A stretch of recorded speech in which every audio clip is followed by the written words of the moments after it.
A strike has just redrawn the strategic map of the Middle East. In the early moments of this hour, Iranian ballistic missiles impacted the highly sensitive complex at Dimona, deep in Israel's Negev desert, marking a development without precedent. In the history of this conflict, this is not Tel Aviv. It is not Jerusalem.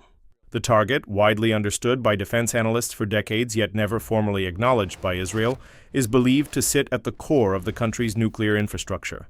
For more than 60 years, this facility has existed under a doctrine of deliberate ambiguity, uninspected by international authorities, unconfirmed in purpose, and central to Israel's long-standing policy of neither confirming nor denying its nuclear capabilities. That ambiguity is now under extraordinary strain. There has been no immediate, detailed statement from the Israeli government clarifying what precisely was struck within the perimeter. There has been no confirmation of damage, no public accounting of risk, and no guidance issued to nearby civilian populations regarding environmental or radiological safety. The absence of information is itself notable, not as a routine operational pause, but as a silence that diverges sharply from previous patterns in this conflict. Historically, official reticence has followed battlefield uncertainty or tactical setbacks. What we are witnessing now appears fundamentally different.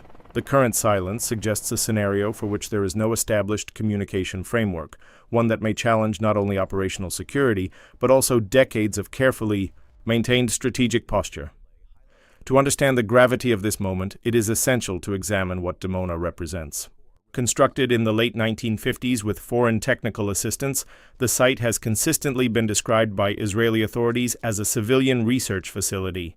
Yet across the global intelligence and defense community, there has long been a broad consensus that its functions extend well beyond peaceful scientific work. Analysts have pointed to reactor capabilities, plutonium production potential, and associated infrastructure consistent with a nuclear weapons program. Israel's policy of nuclear ambiguity has allowed it to benefit from deterrence without incurring the diplomatic and legal consequences of formal nuclear declaration. By neither confirming nor denying its capabilities, Israel has avoided the full weight of international non-proliferation enforcement while maintaining a credible strategic deterrent. That policy has endured for decades, until now. A direct strike on such a facility introduces a level of complexity that ambiguity alone cannot contain. Any official description of damage risks either implicitly acknowledging the nature of the site or offering explanations that fail to align with observable consequences. In effect, the government faces a communications dilemma with no clear resolution, one that may explain the current absence of public detail. From a technical standpoint, the consequences of a missile strike on nuclear-related infrastructure vary widely, depending on what components were affected. A direct hit on an active reactor presents one set of risks. Damage to storage, processing, or auxiliary systems presents another.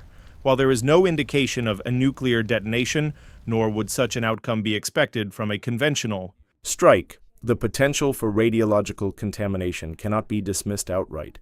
If nuclear materials were compromised, the result could involve localized contamination, with possible environmental spread influenced by wind patterns and other conditions. If critical cooling or containment systems were affected in an operational reactor, the implications could extend further, potentially requiring rapid mitigation measures. At this hour, none of those specifics have been publicly confirmed. What is clear is that authorities possess detailed knowledge of the site's configuration, the nature of the impact, and the current status of any hazards. That information has not been shared with the civilian population, including communities in proximity to the facility. There have been no evacuation orders, no shelter-in-place directives, and no public health advisories issued. This information gap raises immediate concerns. In any scenario involving potential environmental exposure, timely and transparent communication is essential for civilian safety. The absence of such guidance leaves individuals to make decisions without critical data, an outcome that carries its own risks. Beyond the immediate local implications, the broader strategic consequences are profound. Iran has now demonstrated the capability not merely to threaten, but to successfully strike one of the most heavily defended and strategically sensitive sites in the region. This is a significant escalation, not only in operational reach, but in the willingness to target infrastructure long considered off-limits. Such a development challenges long-standing assumptions about deterrence and defense. It raises questions. For every state that relies on layered missile defense systems to protect critical assets, it also introduces new uncertainty into the global nuclear landscape, where the security of facilities has often been taken as a given under conventional threat scenarios. Equally important is the apparent sequence of events leading to this moment. Military analysts will be examining whether this strike represents an isolated breakthrough or the culmination of a broader campaign designed to degrade defensive capabilities over time. The pattern of prior engagements may take on new significance.